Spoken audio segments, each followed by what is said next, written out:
Difficulty will serve or master. Fear, anxiety, inclinations. They all serve or master. We must learn to send our inclinations to school, to teach them how to behave, how best to serve, and to learn their true value. So that is key one. Get in charge. You be the master. It pays to take a look often and examine all the parts of your life and all the things that you are involved in and all the things that are affecting you so that you can get an intelligent answer to the question, who's in charge here? It's so easy when you get something started to unwittingly relinquish the reins of authority so that it begins to subtly but surely take over. Soon you become the servant. It dictates, it demands, and you respond. So let's turn this whole challenge around. You take over the reins of authority. You subtly but surely take charge. You dictate, you demand, and you will be delighted to see early signs of positive response from your enterprise, your business, and your life. The next time management essential is to learn to say no. I had some difficulty here. It is so easy to say yes to everything, trying to be a nice person, and then have to spend all that time trying to come up with excuses to get out of the obligation. It's one of the great time wasters.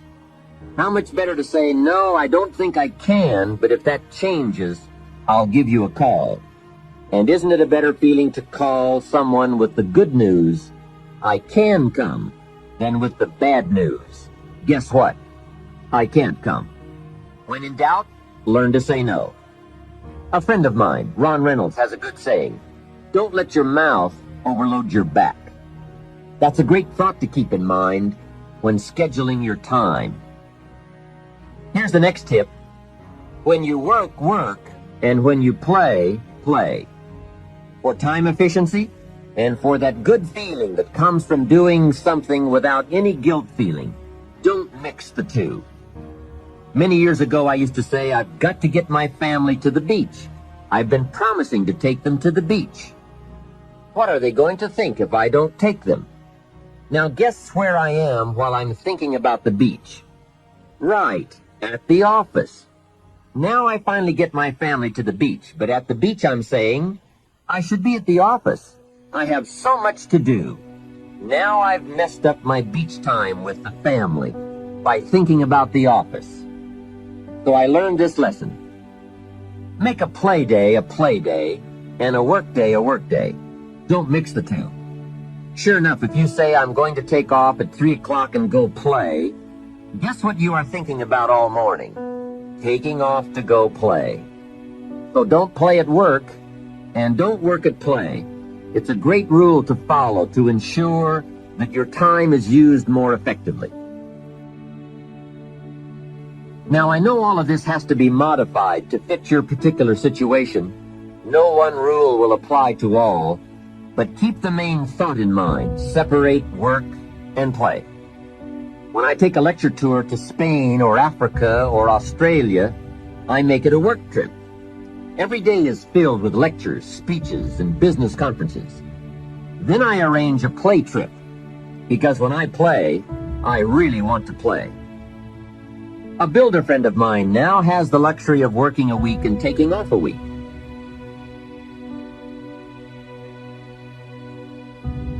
That's what he calls it, work a week, play a week. However, with weekends on either side of his play week, it's really 9 days. So he works 5 and takes off 9. That is luxury, right? However, the 5 days he works, he really works. Secretaries, accountants, architects, superintendents, long days around the clock, into the night. 5 heavy, full days. Then he's off to play. So when he works, he really works, so that he can save all the playtime for a longer stretch.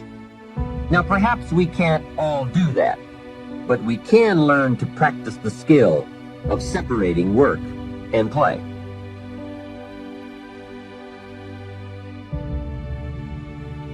The next time management essential is to analyze how you are. Then if the challenge calls for it, you must either change how you are or change your procedure. That is productivity waiting to make time pay. Self-analyzing. The first thing to analyze is your periods of greatest productivity throughout the day. If you are a morning person who wakes up early, ready to start the day, that is the best time to do your creative work. You can get more done when you're at your best. Some people are night people, fuzzy in the morning, late to get started, but alert and awake long into the evening. If that's the way you are, then this is the best time to pack in the activity and creativity. The key is to find your best time and use it to its fullest. Next, analyze your habits. If, for example, you're not good at keeping records, get someone to do it for you. If you have promised yourself that you're going to keep your records or balance your checkbook, and this has been going on for a few years, it looks like you aren't that kind of person. Nor are you likely to become that kind of person. You may say, no, I'm really going to do it this time. Hey, I would suggest that a few years is long enough.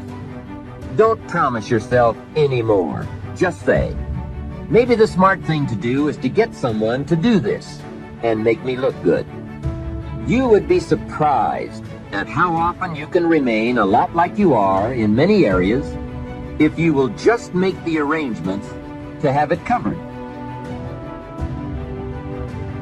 Some years ago, my office came to the conclusion that I was a poor courier. Someone would ask me to take a check to San Francisco, since I was going there anyway. I would say, sure, no problem. Put the check in my pocket and fly off to San Francisco. Guess when I would next hear about that check? From my dry cleaners. Next time someone says, this document has to go to New York, will you be sure to give it to them this time? I'd say, of course, you can count on me this time. I'm not flaky. So I put the document in my briefcase and head off for New York. Guess what? Right, it would still be in my briefcase when I got back to the office the following week. So there is a saying now in my office, don't give the chairman anything. He's good at some things, but he's a poor courier. Make other arrangements. And that is my point. There is nothing wrong with admitting that you just aren't going to do certain things as long as you are clever enough to make arrangements to have them done. It's much better than continually promising that you will when the chances are good that you won't.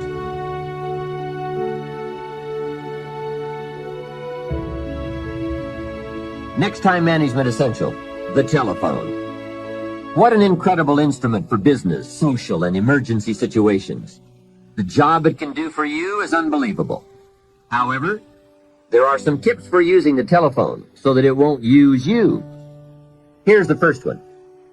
Before you make a call, make an agenda. An agenda is simply a list of the items you want to talk about, especially if it's a business call. It is one of the better habits to develop. Did you ever make a call and toward the end of the conversation say, let's see, there was something else I was going to talk to you about. I just can't think of it right now, but if I think of it later, I'll call you back. A great time waster. And for a business call, not very sophisticated on your part.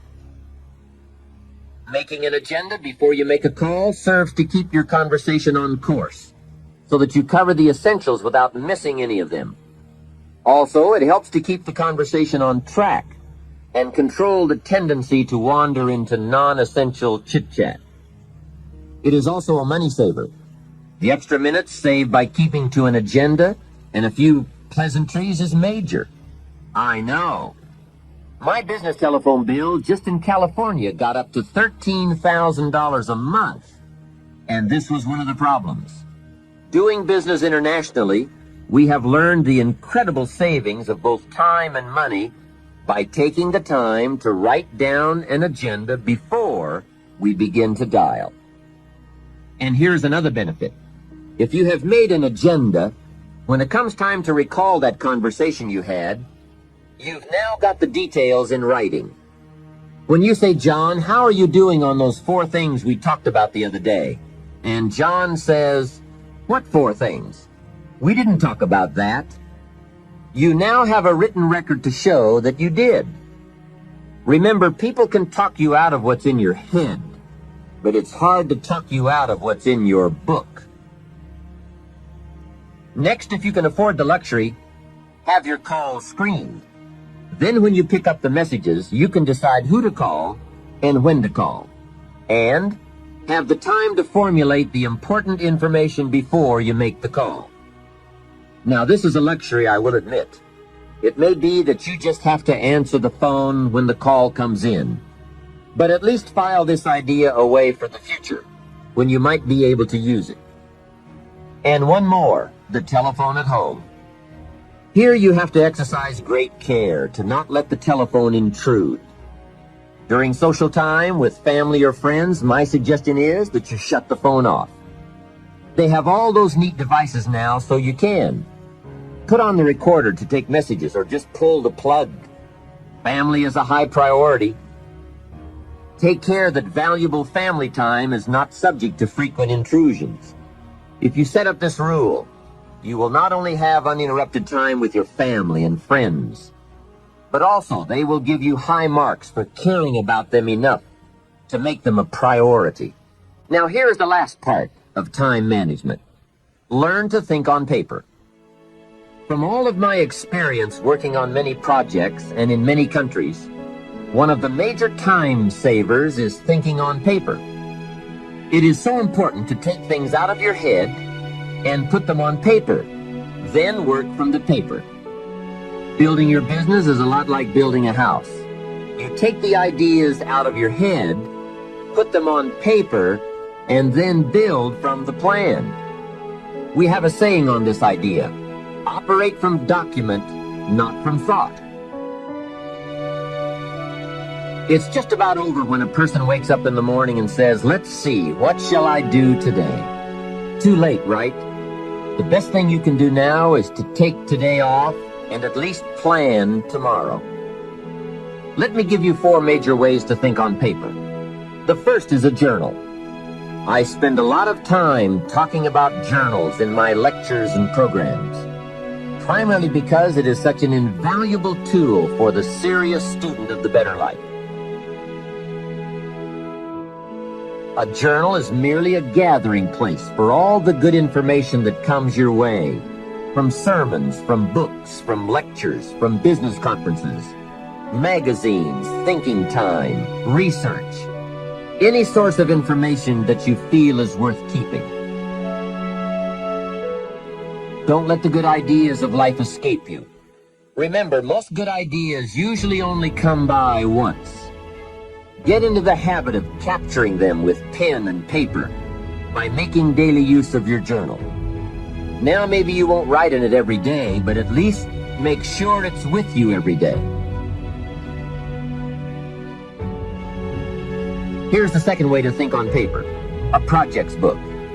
This is simply a ring binder with tabs in it to help you keep track of all the current people and projects you are involved with and need to work on to make all the parts of your life work to the maximum. If you are working with people, give them each a tab in your projects book.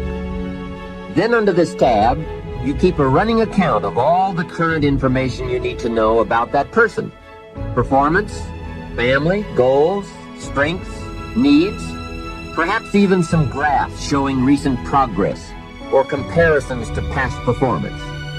Essentially, you make a note of all the information you need to know so that when you sit down to have a meeting with this person, you have all the pertinent facts there before you in order to have a meaningful and productive conversation.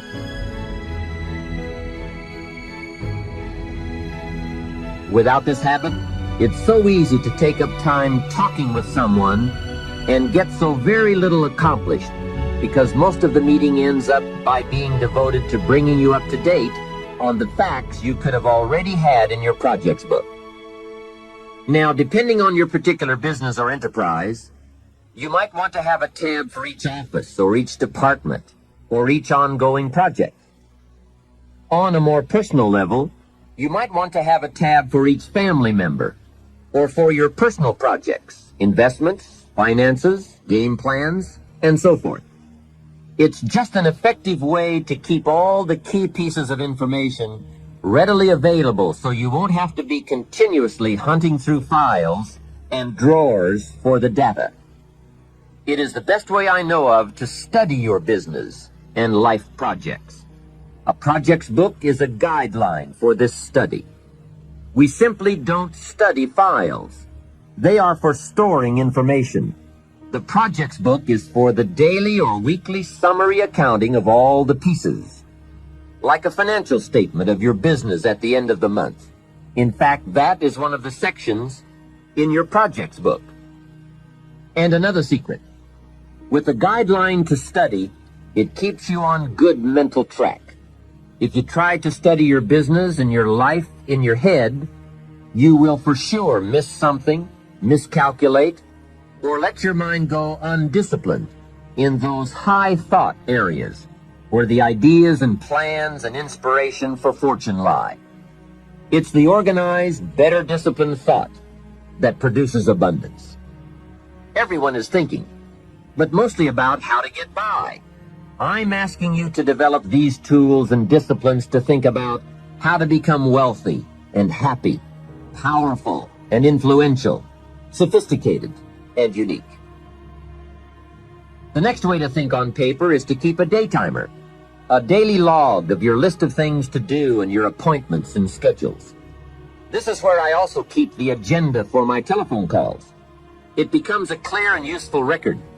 If you have a business and need to keep track of expenses for income tax purposes, your day timer should also accommodate this need. A day timer is also a good place to record telephone numbers and other key information that you need on a daily basis. Basically, it's a way of keeping a record of your daily activities. Your day timer can also be used as a gathering place for all the details or highlights from your day which need to be logged into your journal or projects book at a later time. It's just an efficient means of keeping track of your days and scheduling your projects and appointments. I strongly recommend that you develop the day timer habit. It only takes a few minutes a day to keep your records up to date, and the time and information you save by using one is massive. Now here's the fourth way to think on paper. The all-important game plan. A game plan can make all the difference in the world in how your months and years work out for you in terms of both accomplishment and satisfaction. Whether you do business at home, down the street, within the community, or around the world, game plans are essential for maximizing productivity. Here's a phrase worth remembering, and that is, don't start the day until you have it finished. That idea is worth the money.